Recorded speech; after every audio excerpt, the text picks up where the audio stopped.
Hello guys, welcome to Kaizen study channel. आज हम इस वीडियो में प्रश्नावली 1.5 का सॉल्यूशन करेंगे। आपने अब तक हमारे इस सीरीज़ के पिछले वीडियो नहीं देखे हैं तो ऊपर आई बटन पे मैंने पूरी प्लेलिस्ट ऐड कर दी है जहां आप सब वीडियो देख सकते हैं। ठीक है, अब आगे बात करते हैं प्रश्नावली 1.5 के बारे में। देखिए, पहला सवाल है, बताइए नीचे दी गई संख्याओं में से कौन कौन सी परिमेय है और कौन कौन सी अपरिमेय है। ये सब कुछ दिया हुआ है। तो सवाल करने से पहले मैं आपको कुछ बताना चाहता हूँ कि परिमेय संख्या की और अपरिमेय संख्या की कुछ प्रॉपर्टी होती है, वो बताता हूँ मैं। देखिए, परिमेय संख्या में देखिए जैसे भी कोई परिमेय संख्या है, किसी दो परिमेय संख्याओं को हम जब आपस में जोड़ते हैं, घटाते हैं, गुणा करते हैं या भाग देते हैं तो हमें रिजल्ट में परिमेय संख्या ही प्राप्त होती है। ठीक है, जबकि अपरिमेय संख्या में क्या होता है, जब भी दो अपरिमेय संख्याओं को आपस में जोड़ते हैं, घटाते हैं या भाग देते हैं, गुणा करते हैं तो ये जरूरी नहीं है कि ये अपरिमेय संख्या ही प्राप्त हो। ऐसा कब होता है, देखो एक एग्जांपल देता हूँ मैं आपको। जैसे ये √3 है, √3 है, इनको मैंने मल्टीप्लाई किया, ये क्या है, अपरिमेय संख्या, इंडिविजुअल तो ठीक है।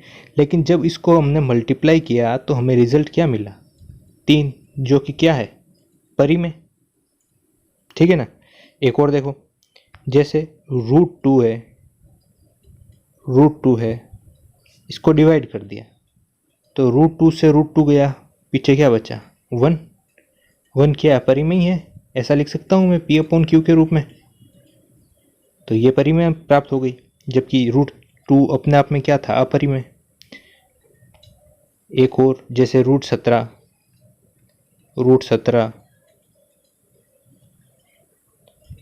ये अपरिमेय है ना। कोई भी अभाज्य संख्या जिसका रूट हो हमेशा क्या होगी, अपरिमेय। तो ये अपने आप में दोनों अपरिमेय हैं, लेकिन जब इनका रिजल्ट आया वो परिमेय। यही मैं कहना चाह रहा था। तो अब सोल्व करते हैं क्वेश्चन। और हाँ, एक और चीज़, जैसे भी एक अपरिमेय या एक अपरिमेय संख्याओं को जोड़ते हैं या घटाते हैं, गुणा करते हैं तो संख्या अपरिमेय प्राप्त होती है। मान लो कोई परिमेय संख्या है, उसमें जैसे रेशनल नंबर में इरेशनल नंबर जोड़ दिया तो इरेशनल नंबर ही प्राप्त हुआ। ठीक है ना। जैसे रेशनल नंबर परिमेय संख्या ऊपर है, नीचे अपरिमेय संख्या का भाग दे दिया तो भी अपरिमेय संख्या प्राप्त हुई। मैं ये कहना चाहता हूँ कि यदि एक नंबर परिमेय एक नंबर अपरिमेय हो तो उसका रिजल्टेंट जो होगा अपरिमेय प्राप्त हो रहा है। ठीक है, अब बात करते हैं हम अपने प्रश्न की। प्रश्न है 2 - √5। 2 - √5 ये कैसी संख्या है, अब आप खुद बताइए। ये तो परिमेय संख्या, रेशनल नंबर, और ये क्या, अपरिमेय संख्या, इरेशनल नंबर। रेशनल नंबर में से इरेशनल नंबर घटा दिया, क्या आया, अपरिमेय संख्या। ठीक है, क्या प्राप्त हुई, अपरिमेय। ठीक है, अब आगे बात करते हैं सेकंड क्वेश्चन। 3 + √13, 3 + रूट क्या था, √23 - √23 ये कैसी संख्या है। सबसे पहले इसको सोल्व करते हैं। बोर्ड मास आप जानते हैं, पहले ब्रैकेट को सोल्व करते हैं। देखो कैसे करते हैं। 3 प्लस ब्रैकेट को खोल दिया, 23 - √23, ये प्लस का और ये माइनस का क्या होगा, ये कट गए, पीछे क्या बचा, ओनली 3। तो 3 क्या है, 3 अपने आप में परिमेय नंबर है। ठीक है, समझे आप। अगला देखें, फर्स्ट का क्वेश्चन नंबर 3, 2√7/7√7।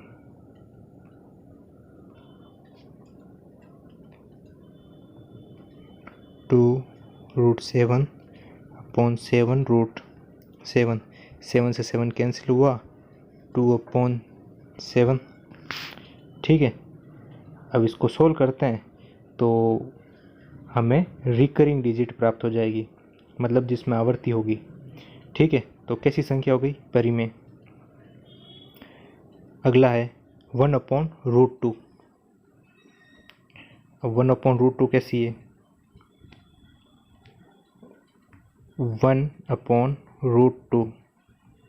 ऊपर वाला नंबर तो क्या है? परिमेय, और नीचे वाला है अपरिमेय। ठीक है, तो मैंने अभी इसकी प्रॉपर्टी बताई थी, तो हमें रिजल्टेंट क्या प्राप्त हुआ? अपरिमेय। अगला है 2 पाई। देखो, पाई तो अपने आप में क्या है? पाई अपरिमेय है, 2 से मल्टीप्लाई किया तो ये भी अपरिमेय हो गया। ठीक है, तो ये था हमारा सवाल नंबर 1। अब क्वेश्चन नंबर 2 की बात करते हैं। क्वेश्चन नंबर 2, निम्नलिखित व्यंजकों में से प्रत्येक व्यंजक को सरल कीजिए। पहला सवाल, 3 + √3 मल्टीप्लाई 2 + √2। ठीक है, अब सबसे पहले इसको सोल्व करने से पहले आप देखिए किस प्रकार का व्यंजक बन रहा है। क्या कोई फॉर्मूला बन रहा है? नहीं, कोई नहीं बन रहा है। कैसे हो रहा है? ये तो एक सिंपल सा ये वाला है, a + b c + d, ऐसा स्ट्रक्चर बन रहा है। तो कैसे सोल्व करें? सीधा सीधा हमें सोल्व करना पड़ेगा। कैसे? a c + d plus b c + d, तो वैसे ही इसको सोल्व करना है। तो करो, देखो 3 2 + √2 प्लस √3 2 + √2। ठीक है, तो क्या मिला? 3 2 ज़ा 3 दूनी 6 प्लस 3√2 प्लस यहाँ क्या आया? 2√3 प्लस √2 इंटू √3। तो फाइनली सॉल्यूशन क्या मिला? 6 + 3√2 प्लस 2√3 प्लस 3 दूनी 6 √6। तो ये हो गया इसका सॉल्यूशन। ठीक है, अब आगे बात करते हैं क्वेश्चन नंबर 2 की। क्वेश्चन नंबर 2 है 3 + √3 3 - √3। ठीक है, 3 + √3 और 3 - √3, ये कैसा स्ट्रक्चर देख रहा है? कुछ फॉर्मूला बन रहा है या नहीं? ये क्या है? 3 को a माना, √3 को b माना, a + b, और फिर यहाँ पे भी वही a - b। तो आपको याद होगा ये क्या फॉर्मूला बना? a + b a - b multiply में होता है तो क्या होता है? ये स्ट्रक्चर कौन सा बना? a का स्क्वायर माइनस b का स्क्वायर, ऐसा ही बना। तो कर देते हैं यहाँ पे। तो 3 का स्क्वायर माइनस √3 का स्क्वायर, सोल्व करो इसको। 3 का स्क्वायर 9 माइनस √3 का स्क्वायर 3, तो उत्तर क्या आया? 6। ठीक है, ये था क्वेश्चन नंबर 2। क्वेश्चन नंबर 3, 5√5 + √2 का होल स्क्वायर। √5 + √2 का होल स्क्वायर, तो ये कैसा स्ट्रक्चर बन रहा है? a + b का होल स्क्वायर। कैसे? a का स्क्वायर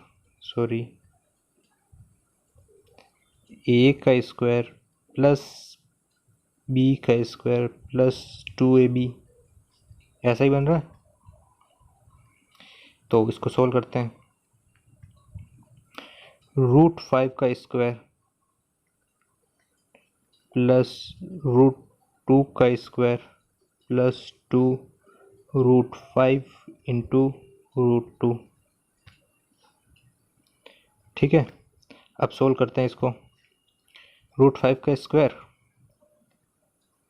5 + 2 प्लस 2 रूट 10, तो क्या आ गया 5 और 2 7 प्लस 2 रूट 10 हो गया इसका सॉल्यूशन। अगला सवाल क्या है, ये उसके जैसा ही है, सेकंड की तरह। देखो क्या है, अगला सवाल है √5 माइनस √2,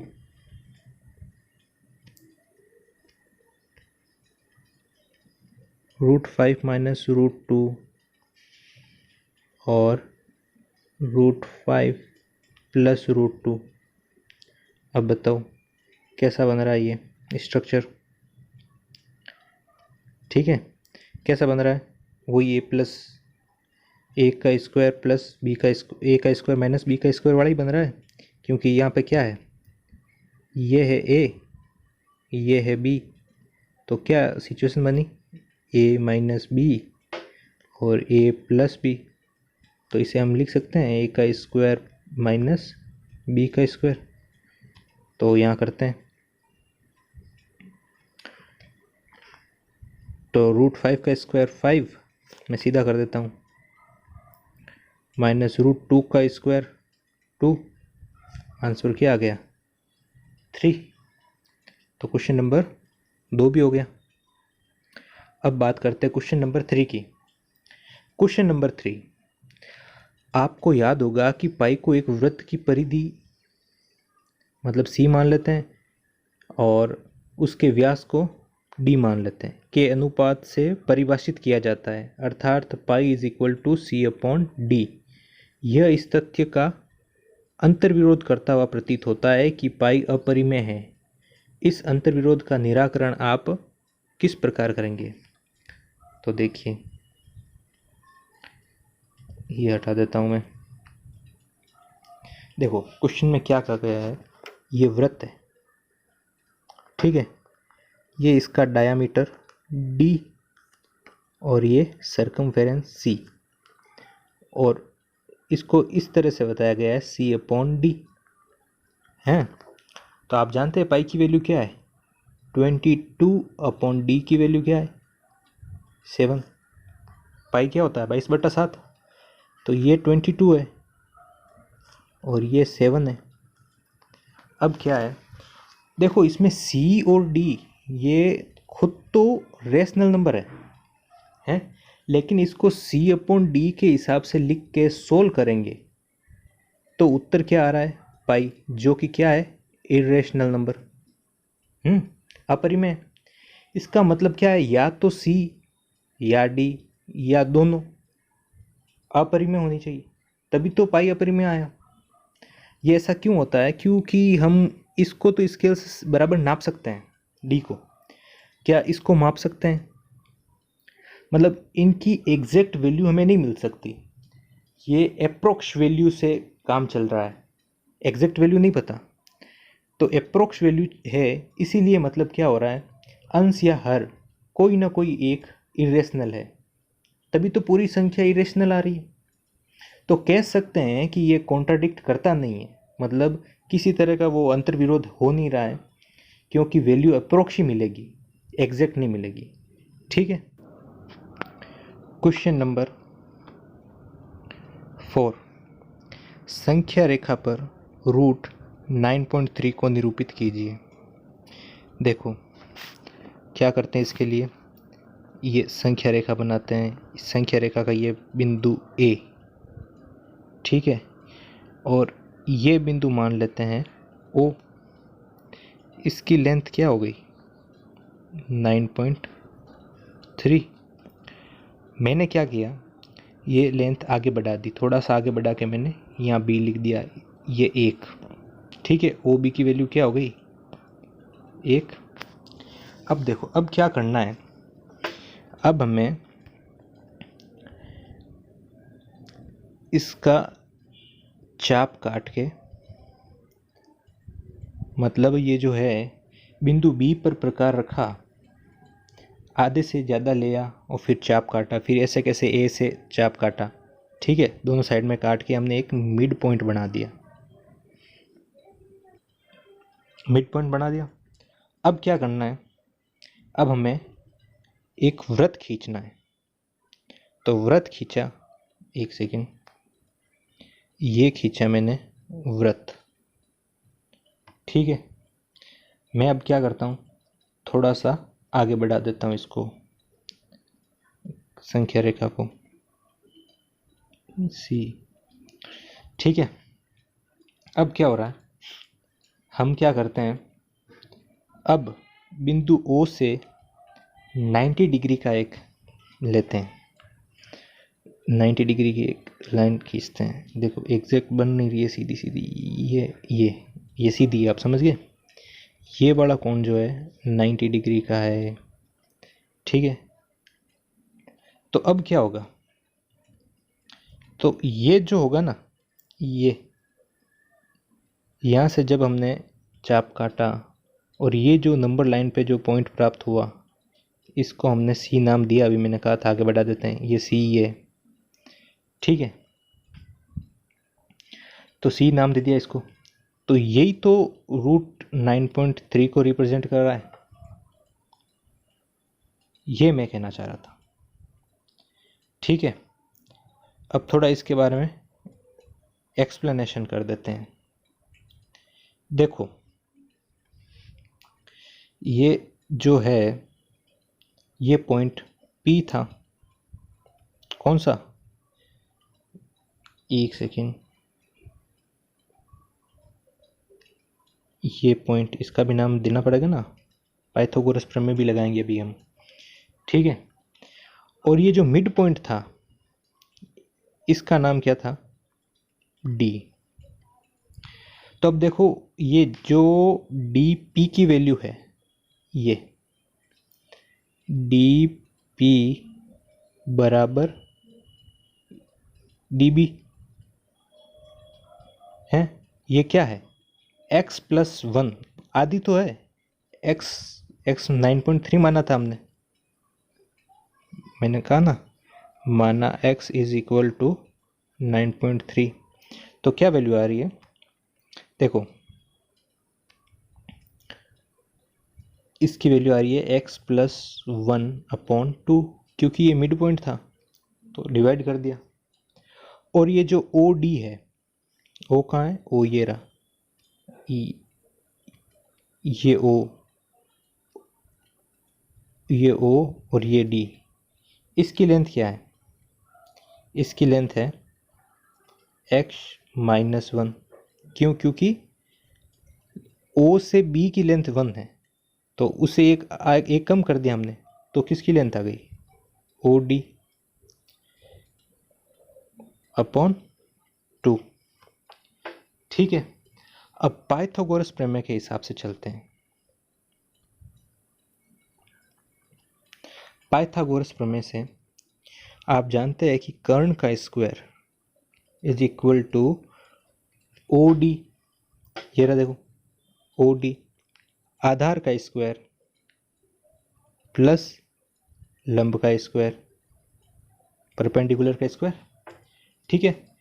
हाइपोटेन्यूस की हमारे पास क्या वैल्यू है, डी पी का स्क्वायर इज इक्वल टू, अब बेस क्या है, यहाँ बेस है ओ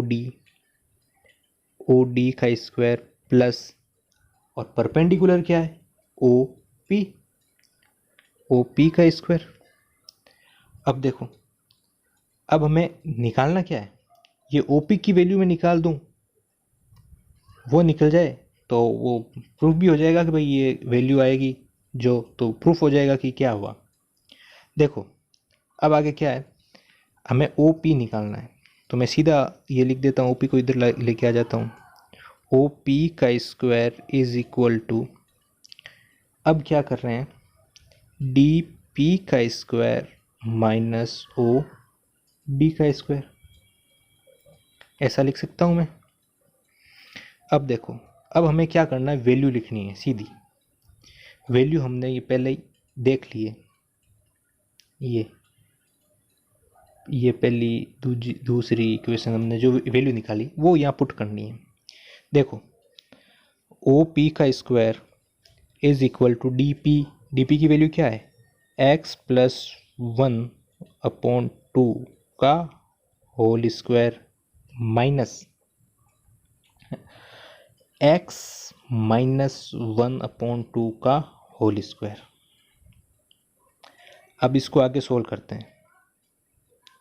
देखो आगे सोल्व करने के लिए क्या कर सकते हैं, ओ पी का square is equal to X का स्क्वायर प्लस 2x प्लस 1/4, ये वैल्यू आ गई इसकी, और माइनस का x का स्क्वायर माइनस के 2x प्लस का 1/4, ये वैल्यू आ गई इसकी।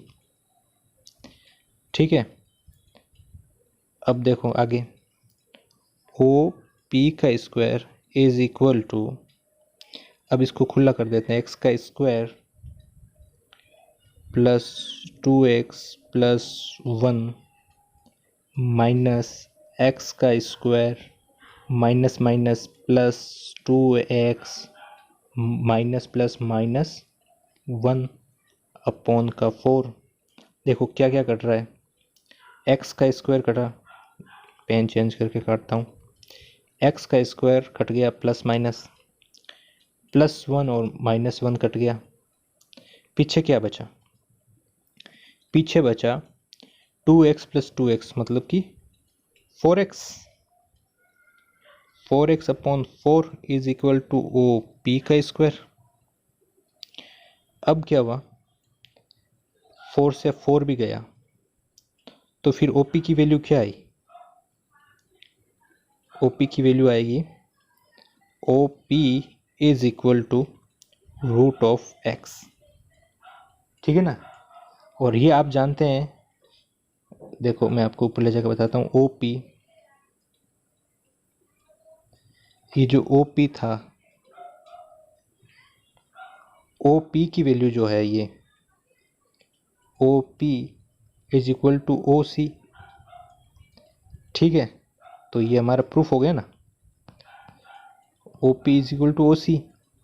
तो रूट एक्स, और एक्स को हमने क्या माना था 9.3, तो ये वैल्यू आ गई ना, ये 9.3 हो गया रूट। तो ये प्रूफ भी हो गया कि भाई ये संख्या रेखा पे रूट 9.3 को प्रदर्शित करता है, पॉइंट सी। तो ये थोड़ा लंबा था, और इस स्क्रीन पे डायग्राम भी अच्छे से बना नहीं, उम्मीद करता हूँ आप समझ तो गए होंगे। आगे करते हैं, हमारा अगला सवाल करते हैं। 5वां सवाल, निम्नलिखित के हरों का परिमेयकरण कीजिए। परिमेयकरण करना है मित्रों, 1/√7, इसका परिमेयकरण करते हैं। देखो क्या करना है,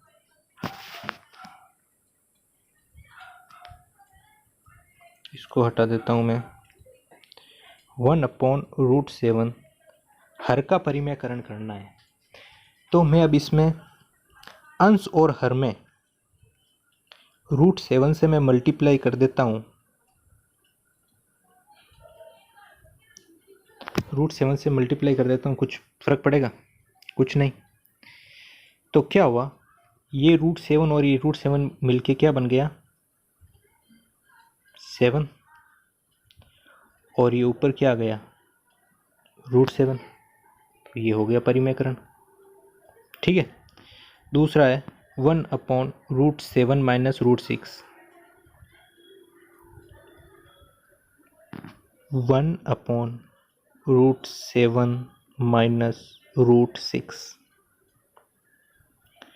अब इसमें मैं क्या करता हूँ,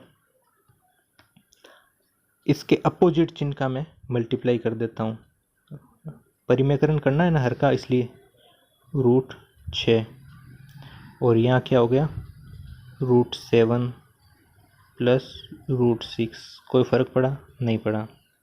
अब आगे देखो, अब क्या करना है, √7 प्लस √6, तो ये ऊपर आ गया, और नीचे क्या वैल्यू हो गई देखो ये ए प्लस ए माइनस बी और ए प्लस बी वाली बन रही है सिचुएशन, तो क्या होगा रूट 7 - 6, क्योंकि रूट 7 का स्क्वायर क्या होता है 7 और रूट 6 का स्क्वायर 6, तो A square minus B square value क्या आ गई 1। तो ये इसका भी परिमेयकरण हो गया, हर का परिमेयकरण हो गया। अगला सवाल है 1/√5 प्लस √2। देखो 1/√5 प्लस √2, यहाँ प्लस है तो उसकी अपोजिट चिन्ह से हम कर देंगे अंश और हर में मल्टीप्लाई, √5 माइनस √2 अपॉन √5 माइनस √2। देखो ऊपर क्या आ गया, ऊपर तो आ गया √5 माइनस √2 अपॉन, नीचे क्या हुआ वही सिचुएशन बन गई ए का स्क्वायर माइनस बी का स्क्वायर वाली। तो आप खुद सोचो, √5 का स्क्वायर क्या आएगा 5, और √2 का स्क्वायर क्या आ जाएगा 2। तो क्या बन रहा है आंसर, आंसर बन रहा है √5 माइनस √2 अपॉन के 3। ठीक है, ये था तीसरा। अब आज का लास्ट सवाल 1/√7 माइनस 2, 1/√7 माइनस 2।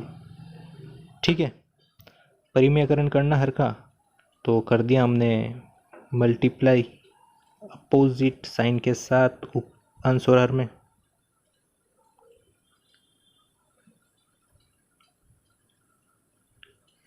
ठीक है, तो ऊपर तो वैल्यू यही आई √7 प्लस 2, और नीचे क्या हो गया देखो √7 का स्क्वायर क्या हो जाता है 7 माइनस इनका, इसमें क्या होगा, इसमें सीधा क्या आएगा 2 का स्क्वायर कितने 4। तो अब हमें क्या मिला √7 प्लस 2 अपॉन 7 माइनस 4 3। तो इसका सॉल्यूशन हो गया। तो ये हो गई हमारी प्रश्नावली 1.5 कंप्लीट। कैसी लगी हमारी ये सीरीज़ ज़रूर कमेंट करके बताना, और इस चैनल को सब्सक्राइब करना, वीडियो को लाइक और शेयर करना। धन्यवाद।